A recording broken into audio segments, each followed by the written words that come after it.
ಶಾಸಕರು ಬೆಂಗಳೂರಿಗೆ ಹೊರಟ ಬೆನ್ನಲ್ಲೇ ಬಿಗ್ ಶಾಕ್.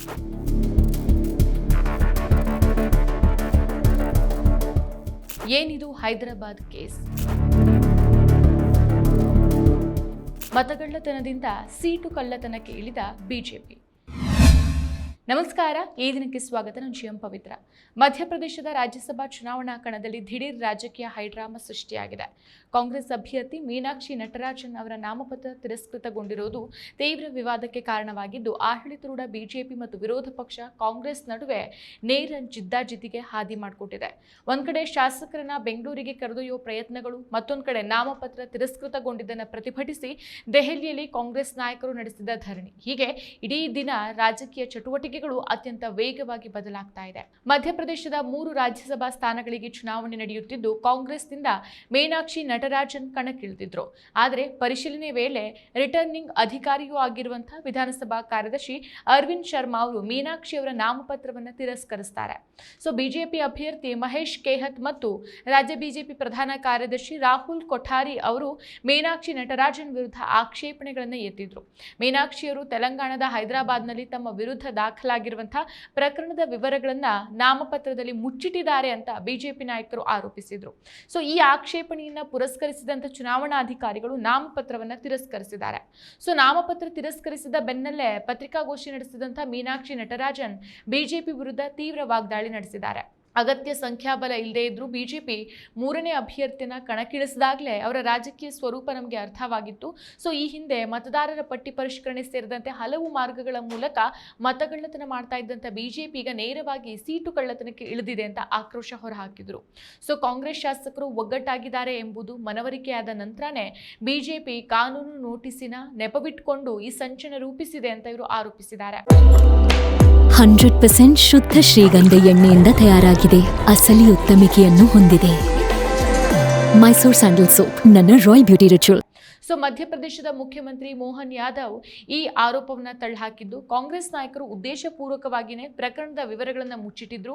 ವಿಚಾರಣೆ ವೇಳೆ ಅವರೇ ಅದನ್ನ ಒಪ್ಕೊಂಡಿದ್ದಾರೆ. ಹೀಗಾಗಿ ನಿಯಮಾನುಸಾರವೇ ನಾಮಪತ್ರ ತಿರಸ್ಕೃತಗೊಂಡಿದೆ ಅಂತ ಸಮರ್ಥಿಸಿಕೊಂಡಿದ್ದಾರೆ. ತೆಲಂಗಾಣದ ಕಾಂಗ್ರೆಸ್ ಮೂಲಗಳು ಮತ್ತು ನ್ಯಾಯಾಲಯದ ದಾಖಲೆಗಳ ಪ್ರಕಾರ ಮೀನಾಕ್ಷಿ ನಟರಾಜನ್ ವಿರುದ್ಧ ಯಾವುದೇ ನೇರ ಕ್ರಿಮಿನಲ್ ಮೊಕದ್ದಮೆ ದಾಖಲಾಗಿಲ್ಲ. ಇದು ಕೇವಲ ಒಂದು ಖಾಸಗಿ ದೂರು ಮತ್ತು ನೋಟಿಸ್ಗೆ ಸೀಮಿತವಾಗಿತ್ತು.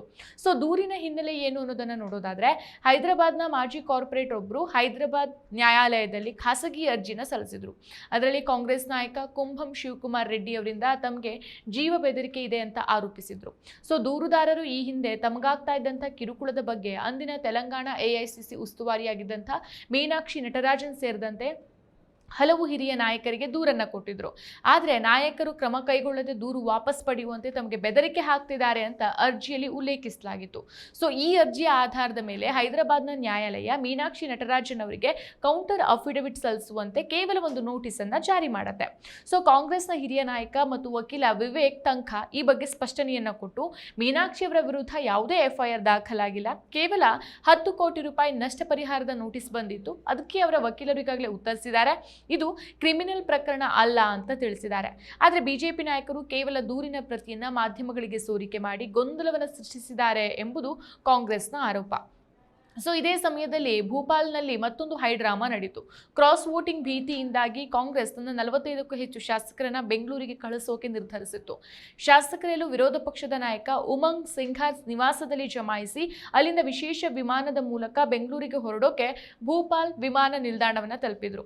ಆದರೆ ವಿಮಾನ ನಿಲ್ದಾಣದ ಅಧಿಕಾರಿಗಳು ಮತ್ತು air traffic control take off ಮಾಡೋಕೆ ಅನುಮತಿ ನೀಡದೇನೆ ಸುಮಾರು 4 ಗಂಟೆಗಳ ಕಾಲ ವಿಳಂಬ ಮಾಡಿದ್ರು ಅಂತ ಕಾಂಗ್ರೆಸ್ ಆರೋಪಿಸಿದೆ.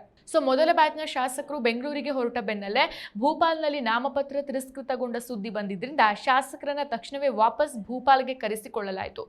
ಇದೇ ವೇಳೆ ಕಾಂಗ್ರೆಸ್ನ ಶಾಸಕ ಬಾಬು ಜಾಂದೇಲ್ ತಮಗೆ ಉದ್ಯಮಿಯೊಬ್ಬರ ಮೂಲಕ 10 ಕೋಟಿ ರೂಪಾಯಿ ಆಮಿಷ ಒಡ್ಡಲಾಗಿತ್ತು ಅಂತ ಗಂಭೀರ ಆರೋಪ ಮಾಡಿದ್ದಾರೆ.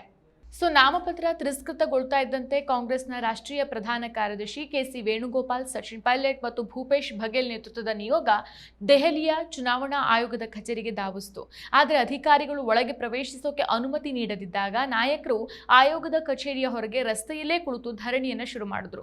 ಇದು ಪ್ರಜಾಪ್ರಭುತ್ವದ ಮೂಲಭೂತ ಹಕ್ಕಿನ ಪ್ರಶ್ನೆ. ಮಾಜಿ ಮುಖ್ಯಮಂತ್ರಿಗಳು, ಸಂಸದರು ಇಲ್ಲಿ ಬಂದಿದ್ದೇವೆ, ಆಯೋಗ ನಮ್ಮನ್ನ ಭೇಟಿ ಮಾಡೋಕೆ ಅವಕಾಶ ನೀಡೋವರೆಗೆ ನಾವಿಲ್ಲಿಂದ ಕದಲೋದಿಲ್ಲ ಅಂತ ವೇಣುಗೋಪಾಲ್ ಪಟ್ಟು ಹಿಡಿದ್ರು. ಸದ್ಯ ಚುನಾವಣಾ ಆಯೋಗ ಇವತ್ತು ಕಾಂಗ್ರೆಸ್ ನಿಯೋಜಕದ ಜೊತೆಗೆ ಒಂದು ಸಭೆ ನಡೆಸೋಕೆ ಒಪ್ಕೊಂಡಿದೆ. ಸೊ ಮಧ್ಯಪ್ರದೇಶದ 3 ಸ್ಥಾನಗಳ ಪೈಕಿ ಬಿಜೆಪಿಗೆ 2 ಅಭ್ಯರ್ಥಿಗಳನ್ನ ಸುಲಭವಾಗಿ ಗೆಲ್ಲಿಸಿಕೊಳ್ಳುವಂತ ಸಂಖ್ಯಾಬಲ ಇದೆ. ಇಬ್ಬರನ್ನ ಗೆಲ್ಲಿಸಿಕೊಂಡ ನಂತರವೂ ಬಿಜೆಪಿಯ ಬಳಿ 48 ಹೆಚ್ಚುವರಿ ಮತಗಳು ಉಳಿಯುತ್ತೆ. ಆದರೆ 3ನೇ ಸ್ಥಾನ ಗೆಲ್ಲೋಕೆ ಬಿಜೆಪಿಗೆ ಇನ್ನೂ 10 ಮತಗಳ ಕೊರತೆ ಇರುತ್ತೆ. ಸೊ ಮತ್ತೊಂದೆಡೆ ಕಾಂಗ್ರೆಸ್ ಬಳಿ 62 ಸ್ಪಷ್ಟ ಮತಗಳಿದೆ.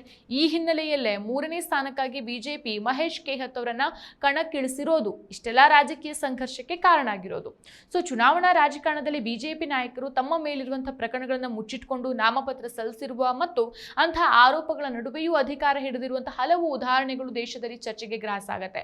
ಮಧ್ಯಪ್ರದೇಶದ ಪ್ರಸ್ತುತ ರಾಜ್ಯಸಭಾ ಚುನಾವಣೆಯ ಕಣದಲ್ಲೇ ಇರುವಂತಹ ಬಿಜೆಪಿಯ ರಾಷ್ಟ್ರೀಯ ಪ್ರಧಾನ ಕಾರ್ಯದರ್ಶಿ ತರುಣ್ ಚುಗ್ ಅವರ ವಿರುದ್ಧ ಈ ಹಿಂದೆ ಪಂಜಾಬ್ನ ಪ್ರಚೋದಾತ್ಮಕ ಭಾಷಣ ಹಾಗೂ ಕೋಮು ಸೌಹಾರ್ದಕ್ಕೆ ಧಕ್ಕೆ ತಂದಂತಹ ಆರೋಪದಡಿಯಲ್ಲಿ ಪ್ರಕರಣಗಳು ದಾಖಲಾಗಿತ್ತು. ಹಾಗೆಯೇ ದೇಶದ ಬೇರೆ ಬೇರೆ ರಾಜ್ಯಗಳಲ್ಲಿ ಬಿಜೆಪಿಯ ಪ್ರಮುಖ ನಾಯಕರು ತಮ್ಮ ಮೇಲಿದ್ದಂತಹ ಗಂಭೀರ ಕ್ರಿಮಿನಲ್ ಪ್ರಕರಣಗಳನ್ನ ಅಥವಾ ಶೈಕ್ಷಣಿಕ ಅರ್ಹತೆಯ ವಿವರಗಳನ್ನ ಅಫಿಡವಿಟ್ನಲ್ಲಿ ಮರೆಮಾಚಿದ್ದಾರೆ ಅನ್ನೋ ಆರೋಪಗಳ ನಡುವೆಯೂ ಉನ್ನತ ಹುದ್ದೆಗಳನ್ನು ಅಲಂಕರಿಸಿದ್ದಾರೆ. ಫಾರ್ ಎಕ್ಸಾಂಪಲ್, ಮಹಾರಾಷ್ಟ್ರದ ಮುಖ್ಯಮಂತ್ರಿ ದೇವೇಂದ್ರ ಫಡ್ನವೀಸ್ ಅವರು ತಮ್ಮ ಮೇಲಿದ್ದಂತಹ ಹಳೆಯ ಕ್ರಿಮಿನಲ್ ಪ್ರಕರಣಗಳ ವಿವರಗಳನ್ನ ನಾಮಪತ್ರದಲ್ಲಿ ಉಲ್ಲೇಖಿಸಿಲ್ಲ ಅನ್ನೋ ವಿವಾದ ಸುಪ್ರೀಂ ಕೋರ್ಟ್ ವರೆಗೂ ಹೋಗಿತ್ತು. ಇನ್ನು ಕೇಂದ್ರ ಸಚಿವೆಯಾಗಿದ್ದಂಥ ಸ್ಮೃತಿ ಇರಾನಿ ಅವರ ಶೈಕ್ಷಣಿಕ ಪದವಿ ವಿವರಗಳ ಗೊಂದಲ ಹಾಗೂ ಉತ್ತರ ಪ್ರದೇಶದ ಸಚಿವ ಸಂಪುಟದಲ್ಲಿರುವಂತಹ ಹಲವು ಪ್ರಭಾವಿ ನಾಯಕರ ಮೇಲಿನ ಗಂಭೀರ ಕ್ರಿಮಿನಲ್ ಮೊಕದ್ದಮೆಗಳ ವಿವರಗಳನ್ನ ಚುನಾವಣೆ ವೇಳೆ ಮುಚ್ಚಿಡಲಾಗಿತ್ತು ಅಂತ ಪ್ರತಿಪಕ್ಷಗಳು ದಾಖಲೆ ಸಮೇತ ನ್ಯಾಯಾಲಯದ ಮೆಟ್ಟಿಲೇರಿದ್ವು. ಸೊ ಗಂಭೀರ ಸ್ವರೂಪದ ಅಪರಾಧದ ಹಿನ್ನೆಲೆ ಮತ್ತು ತನಿಖೆ ಎದುರಿಸ್ತಾ ಇರುವಂತಹ ನಾಯಕರು ಯಾವುದೇ ಅಡೆತಡೆ ಇಲ್ಲದೇನೆ ನಾಮಪತ್ರ ಸಲ್ಲಿಸಿ ಇಂದಿಗೂ ಅಧಿಕಾರ ಪಟ್ಟದಲ್ಲಿ ಮುಂದುವರಿತಾ ಇರುವಾಗ ಕೇವಲ ನೋಟಿಸ್ ಹಂತದಲ್ಲಿದ್ದಂಥ ಒಂದು ಖಾಸಗಿ ಸಿವಿಲ್ ದೂರಿನ ನೆಪವಿಟ್ಟುಕೊಂಡು ಸೊ ಜಾರ್ಖಂಡ್ ರಾಜ್ಯಸಭಾ ಚುನಾವಣೆಯಲ್ಲಿ ಬಿಜೆಪಿ ಬೆಂಬಲಿತ ಪಕ್ಷೇತರ ಅಭ್ಯರ್ಥಿ ಪರಿಮಳ್ ನತ್ವಾನಿ ಅವರಿಗೆ ತಮ್ಮ ನಾಮಪತ್ರದಲ್ಲಿದ್ದಂತಹ ತಾಂತ್ರಿಕ ತಪ್ಪುಗಳನ್ನು ಸರಿಪಡಿಸೋಕೆ ಮರುದಿನ ಬೆಳಿಗ್ಗೆ 11 ಗಂಟೆವರೆಗೆ ಸಮಯವನ್ನು ನೀಡಲಾಗಿತ್ತು. ಆದರೆ ಕಾಂಗ್ರೆಸ್ ಅಭ್ಯರ್ಥಿ ಮೀನಾಕ್ಷಿ ನಟರಾಜನ್ಗೆ ಯಾಕೆ ಅವಕಾಶ ಇಲ್ಲ?